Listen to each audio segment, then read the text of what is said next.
মাননীয় স্পিকার গত 18 মাস যে আরামে ছিলেন সেই আরাম এখন আর হচ্ছে না। এই কারণে আমাদের অনেক সমস্যা হয়ে যাচ্ছে। মাননীয় স্পিকার, মঞ্চে আছে প্রধান উপদেষ্টার বাসায় ঢুকে গিয়েছি, মঞ্চে আছে তার বেডরুমে ঢুকে গিয়েছি, মঞ্চে আছে সচিবের রুমে ঢুকে গিয়েছি। এখন তো আর সেই সুবিধা পাওয়া যাচ্ছে না। মাননীয় স্পিকার, আজকে এই মহান সংসদে প্রথমবারের মতো দাঁড়ানোর সৌভাগ্য অর্জন করেছি। প্রথমেই মহান আল্লাহ রাব্বুল আলামিনের কাছে শুকরিয়া আদায় করছি এবং আমার নির্বাচনী এলাকা বরিশাল ৪, মেহেন্দিগঞ্জ, হিজলা এবং কাজিরহাটের জনগণের প্রতি কৃতজ্ঞতা এবং সম্মান প্রদর্শন করছি, যারা ভোট দিয়ে আজকে আমাকে এখানে দাঁড়ানোর সুযোগ করে দিয়েছেন। মাননীয় স্পিকার, আমি গভীর শ্রদ্ধার সাথে স্মরণ করছি শহীদ রাষ্ট্রপতি জিয়াউর রহমানকে, যাকে আমি কোনোদিন চোখে দেখিনি কিংবা দেখার সৌভাগ্য হয়নি, কিন্তু আমাদের আলোচনার মাধ্যমে বই পড়ে যার সম্পর্কে বিস্তারিত শুনেছি, যিনি মহান স্বাধীনতার ঘোষণা দিয়েছিলেন, রণাঙ্গনে যুদ্ধ করেছেন, বাংলাদেশের স্বাধীনতা ছিনিয়ে এনেছিলেন, পরবর্তীতে বহুদলীয় গণতন্ত্র প্রবর্তন করেছিলেন, সংবিধানে বিসমিল্লাহির রহমানির রহিম প্রবর্তন করেছিলেন এবং বহুদলীয় গণতন্ত্রের প্রবর্তনের মাধ্যমে উনি শেখ মুজিব নিহত হওয়ার পরে শেখ হাসিনাকে যেমন বাংলাদেশে প্রত্যাবর্তনের সুযোগ করে দিয়েছিলেন, ঠিক একইভাবে স্বাধীনতা যুদ্ধে বিজয়ের পরে বাংলাদেশ জামাত ইসলামী যখন বাংলাদেশ থেকে পালিয়ে পাকিস্তানে চলে গিয়েছিলেন,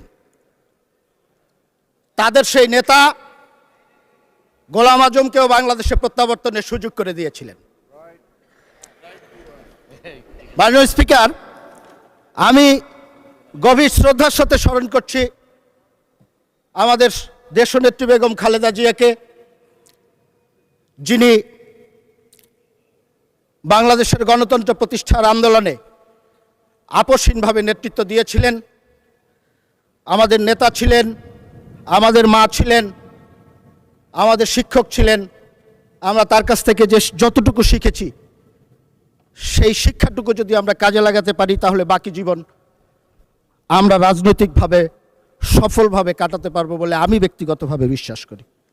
ধন্যবাদ জানাচ্ছি মাননীয় প্রধানমন্ত্রীকে, যিনি তার দূরদর্শী নেতৃত্বের মাধ্যমে বাংলাদেশে স্বৈরাচার বিরোধী যে লম্বা সময়ের আন্দোলন, সেই আন্দোলনকে নেতৃত্ব দিয়েছেন এবং অত্যন্ত বিচক্ষণতার সাথে অতীতের সব জঞ্জালগুলো এড়িয়ে সামনের দিকে বাংলাদেশকে নেতৃত্ব দিয়ে যাচ্ছেন।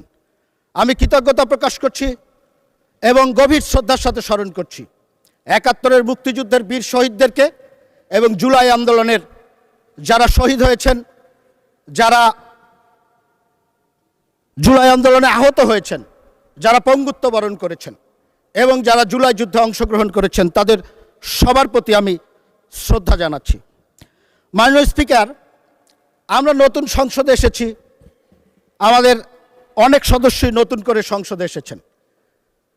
আমরা হয়তোবা দু একটি ভুল কথা বলতে পারি, আপনি ক্ষমা সুন্দর দৃষ্টিতে দেখবেন। প্রথম দিকে ঠিকই ছিল, কয়েকদিন যাবৎ খুব একটা অস্থিরতা লক্ষ্য করছি আমাদের মাননীয় বিরোধী দলের সদস্যদের মধ্যে। আমি খোঁজার চেষ্টা করেছি যে কী কারণে এই অস্থিরতা। আমি একটি জিনিস খুঁজে পেয়েছি, অস্থিরতার কারণটি হলো 111-এর যে তত্ত্বাবধায়ক সরকার ছিল, সেই সরকারটি সবাই জানেন সেনা সমর্থিত তত্ত্বাবধায়ক সরকার বলা হতো। আর গত 18 মাস যে সরকারটি ছিল, সেই সরকারটিকে কিন্তু এই যে আমাদের আজকের যারা বিরোধী দলীয় নেতৃবৃন্দ আছে, সেই জামাত ইসলাম এবং এনসিপি সমর্থিত সরকার হিসাবে সবাই সেই সরকারটিকে অভিহিত করেছে। আজকে মাননীয় স্পিকার, আমি আপনার প্রোটেকশন চাচ্ছি। আজকে কথা বলতে দিতে হবে। মাননীয় স্পিকার, কথা বলতে দিতে হবে। মাননীয় সদস্যবৃন্দ, মাননীয় স্পিকার, মাননীয় সদস্যবৃন্দ, অর্ডার ইন দ্য হাউস। মাননীয় প্রতিমন্ত্রীকে ডিস্টার্ব করবেন না, বক্তব্য শুনুন। গত যে 18 মাস মাননীয় স্পিকার, গত 18 মাস যে আরামে ছিলেন সেই আরাম এখন আর হচ্ছে না। এই কারণে আমাদের অনেক সমস্যা হয়ে যাচ্ছে মাননীয় স্পিকার। কারণ আমি প্রমাণ দিয়ে দেখাতে পারবো বৈষম্য বিরোধী ছাত্র আন্দোলনের একজন নেতা, তার বক্তব্য আছে, সে একজনের সাথে গল্প করছে, বলছে যেইভাবে আমরা কাটিয়েছি, মঞ্চে আছে প্রধান উপদেষ্টার বাসায় ঢুকে গিয়েছি, মঞ্চে আছে তার বেডরুমে ঢুকে গিয়েছি, মঞ্চে আছে সচিবের রুমে ঢুকে গিয়েছি, এখন তো আর সেই সুবিধা পাওয়া যাচ্ছে না মাননীয় স্পিকার। সমস্যাটা মাননীয় স্পিকার এই জন্যই। আমি একটি কথা বলতে চাই আরেকটি বিষয়ে। জুলাই আন্দোলন নিয়ে কথা হয়েছে, এখানে আমি অন্ততপক্ষে 3 জন সংসদ সদস্য বক্তব্য দিয়েছেন, রেকর্ড আছে আপনার কাছে। একজন বলেছে 844 জন শহীদ হয়েছেন, একজন বলেছে 1000-এর উপরে শহীদ হয়েছেন, একজন বলেছেন 1400 শহীদ হয়েছেন। মাননীয় স্পিকার, আমি যতটুকু পড়াশোনা করে দেখেছি, স্বাস্থ্য মন্ত্রণালয় বিভিন্ন হসপিটালের সূত্রে পাওয়া তথ্যের ভিত্তিতে প্রথমে বলেছিল 1400 অধিক শহীদ হয়েছে, এবং এটা জাতিসংঘের সংস্থা বলার চেষ্টা করেছেন। পরবর্তীতে মুক্তিযোদ্ধা মন্ত্রণালয় একটি গেজেট প্রকাশ করেছেন, সেই গেজেটটিতে অতীতের গেজেট বাতিল করে 844 জনের একটি চূড়ান্ত তালিকা প্রকাশ করেছেন। এখন সমস্যাটার জায়গা কোন জায়গাটায়? আমি একটি কথা আপনাদেরকে বলতে চাই, একটি উদ্ধৃতি দিয়েই বলতে চাই। আমার মাননীয় বিরোধী দলের নেতা, আমি ওনাকে খুবই পছন্দ করি, খুব সুন্দর কথা বলেন, আদবের সাথে কথা বলেন, ওনার অঙ্গভঙ্গি, ভাষা ব্যবহারের যে বিষয়টি সেটি অনুকরণ করার মতো। আমার সাথে যতদিন দেখা হয়েছে লবিতে, আমি ওনাকে সালাম দিয়েছেন, আমাকে হয়তো উনি ব্যক্তিগতভাবে চেনেন না, বাট আমি ওনাকে খুবই পছন্দ করি। কিন্তু গত 14 এপ্রিল 2026 তারিখে একটি অনুষ্ঠানে উনি বলেছেন, আমি তাকে দোষারোপ করছি না, আমি যা জানার জন্য মাননীয় স্পিকার আপনার মাধ্যমে। মাননীয় সদস্য, আপনাকে আরো 2 মিনিট দেওয়া হলো, 2 মিনিটের মধ্যে সাম আপ করেন। মাননীয় স্পিকার, আর একটু বাড়িয়ে দেওয়া হোক।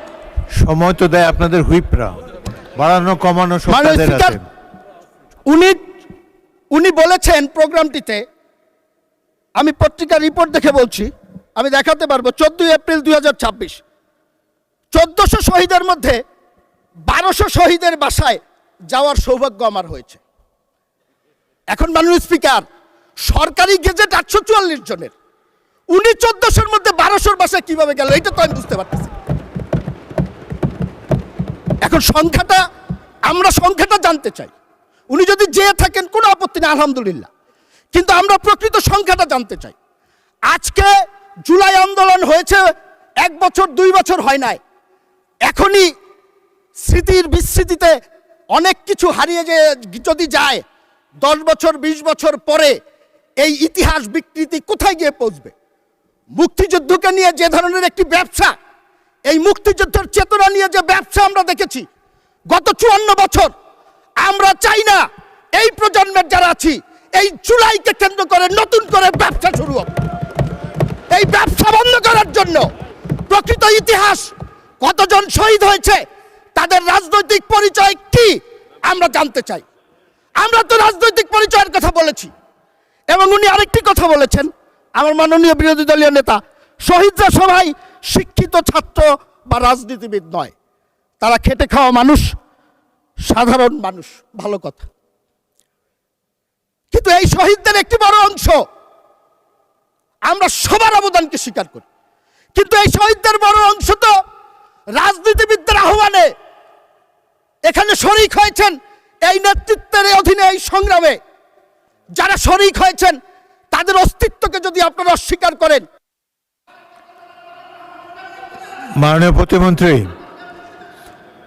প্রতিমন্ত্রী 2 মিনিটে শেষ করেন এবার, ফাইনালি ক্লোজ। থ্যাংক ইউ মাননীয় স্পিকার। তাদের অস্তিত্বকে যদি আমরা অস্বীকার করি, তাহলে শহীদদের উপরে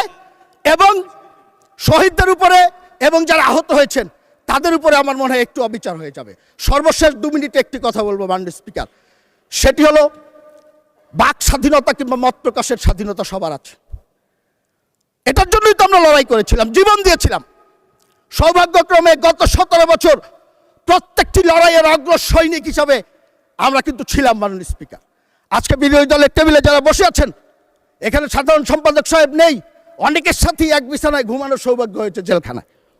তো সেই জন্য বলতে চাই, আমরা বাক স্বাধীনতায় বিশ্বাস করি। আপনি সরকারের সমালোচনা করবেন, সরকার ভুল করলে বলবেন, সমালোচনা করবেন, কার্টুন করবেন, কিন্তু আমার নেত্রী মারা গেছেন, তাকে উদ্দেশ্য করে যদি আপনাদের কর্মীরা কোনো অশালীন বক্তব্য দেয়, আবার প্রধানমন্ত্রী আছেন, তার অবশ্যই সমালোচনা করা যাবে, সেটি নিয়মের মধ্যে করেন। ব্যক্তিগতভাবে, পারিবারিকভাবে আমাদের পরিবারের সদস্যদের বিরুদ্ধে যদি এইভাবে উচ্চারণা করা হয়, সেটি কিন্তু আমাদের জন্য দুঃখজনক। এবং একটি কথা বলবো, সেটি হলো যারা এই কুচ্ছারটনা করেছে, আপনারা এখানে অনেক সুন্দর সুন্দর কথা বলবেন, আমরাও শুনতে চাই, আমরাও কাজ করতে চাই আপনাদের সাথে, কিন্তু যারা কুচ্ছারটনা করেছেন আমরা তো দেখলাম আপনারা তাদেরকে পুরস্কৃত করেছেন।